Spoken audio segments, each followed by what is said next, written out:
Selamat datang di Pojok Santai.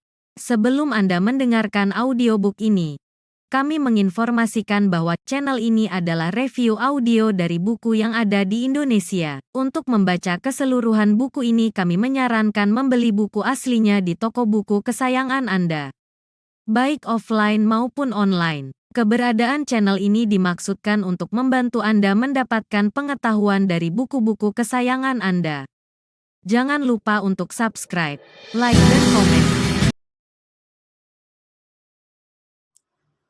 Selamat datang di Pojok Santai, channel khusus yang membahas komik dan novel dengan cara asyik.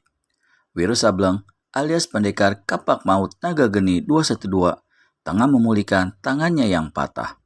Tiba-tiba ada cairan kuning mengenainya. Cairan kuning apakah itu? Yuk cari tahu jawabannya di video berikut ini.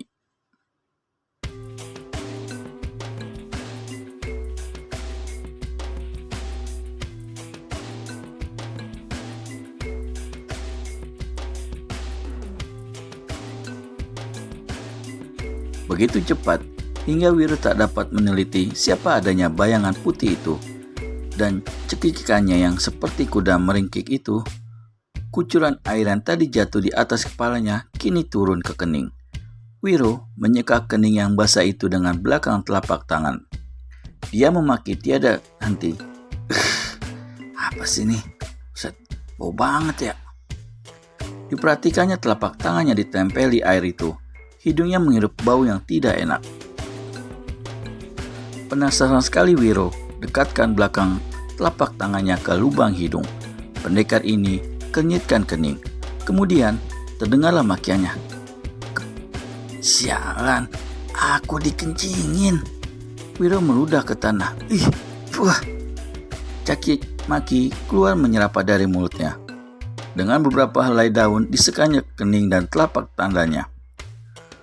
Hei, manusia pada demit, perlihatkan dirimu, teriak Wiro. Rasa ngerinya tadi kini berubah menjadi kemarahan. Seumur hidupnya, baru kali itu dia dikencingin manusia. Mungkin di dunia ini cuma dia sendiri manusia yang dikencingin manusia. Tapi apa betul makhluk yang mengencinginya itu seorang manusia? Bukannya setan atau demit? Yang mengencingiku, perlihatkan dirimu, teriak Wiro dengan gemas. Suaranya bergema dalam rimba belantara itu. Tiba-tiba terdengar dari samping kanan suara tertawa mengikik macam tadi. Dengan serta-merta, pendekar 212 memburu ke arah itu. Sekilas, masih sempat dilihatnya satu sosok bayangan putih samar-samar karena bayangan itu bergerak luar biasa cepatnya. Tanpa pikir panjang, Wiro Sableng gerakan tangan kirinya, lepaskan pukulan kunyuk melempar buah. Semak belukar berpelantingan, sebuah pohon patah dilanda pukulan itu. Tapi si bayangan putih sudah lenyap dari pemandangan. Betul, gerutu Wiro. Dia melompat ke arah lenyapnya bayangan itu, lalu melesat ke sebuah pohon besar yang tinggi dari mana dia bisa melihat dengan jelas seantero rimba belantara.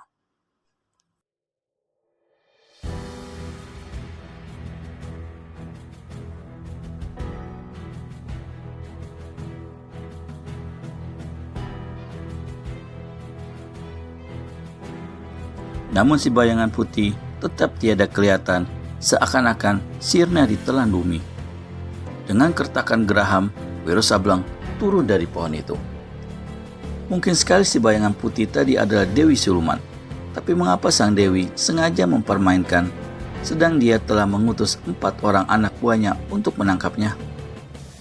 Gila, gerendang pendekar 212. Belum pernah dia berhadapan dengan peristiwa begini rupa. Kemudian, bila hidungnya sudah tak sanggup lagi menghirup bau pesing kencing yang membasahi kepalanya, pendekar ini segera tinggalkan tempat itu untuk mencari kali atau telaga guna mencuci kepalanya. Sewaktu dia melewati pohon besar tempat dia duduk tadi, tanpa sengaja kedua matanya memperhatikan batang pohon itu. Bukan main terkejutnya Wiro Sableng sewaktu menyaksikan serentetan tulisan putih pada batang pohon besar itu. Ini lebih gila lagi, kata Wiro. Dia melompat ke hadapan pohon dan meneliti apa yang tertulis di situ. Perbuatan tangan manusia bukan suatu yang abadi. Manusia berilmu, berpikir pendek, berotak dangkal. Punya senjata dilupakan. Bukan untuk menebang kayu atau menebas kaki. Hanya 7 warna pelangi yang abadi. Wiro tak dapat memastikan dengan apa tulisan putih itu dibuat. Cuma dia yakin bahwa yang menulisnya pastilah si bayangan putih tadi. Untuk beberapa lamanya, dia masih berdiri di hadapan pohon itu, merenung dan memikirkan apa arti serta tujuan rentetan tulisan itu. Namun tiada sanggup otaknya memecahkan perbuatan tangan manusia itu bukan suatu yang abadi. Wiro tahu akan kebenaran tulisan tersebut. Lalu, manusia berilmu, berpikir pendek, berotak dangkal. Siapakah manusia yang dimaksudkan dalam rentetan tulisan yang kedua ini? Apakah tulisan itu ditujukan kepadanya? Punya senjata dilupakan. Hati pendekar 212 tercekat sedikit. Di balik pakaiannya tersembunyi kapak maut naga geni 212. Apakah senjata ini yang dimaksudkan oleh pengurat tulisan pada batang pohon itu? Senjata itu selalu ada di tubuhnya dan tak pernah dilupakannya. Wiro membaca rentetan tulisan yang keempat. Bukan untuk menebang kayu atau menebas kaki. Tentu saja adalah keterlaluan kalau kapak maut naga geni 212 dipakai untuk menebang kayu. Tapi untuk menebas kaki lawan sudah beberapa kali dilakukan Wiro dalam pertempurannya.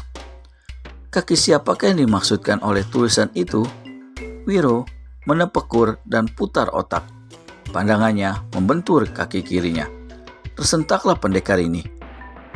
Mungkin kakiku yang hitam ini yang dimaksud, pikirnya. Lalu diperhatikannya rentetan tulisan yang terakhir. Hanya 7 warna pelangi yang abadi. Hanya 7 warna pelangi. Wiro garuk-garuk kepalanya.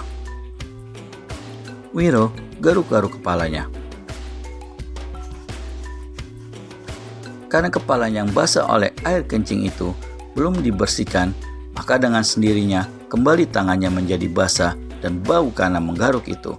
Dan Wiro menyerapah lagi. Hanya 7 warna pelangi yang abadi. Wiro mengulang. Berarti selain warna pelangi tak ada warna yang abadi.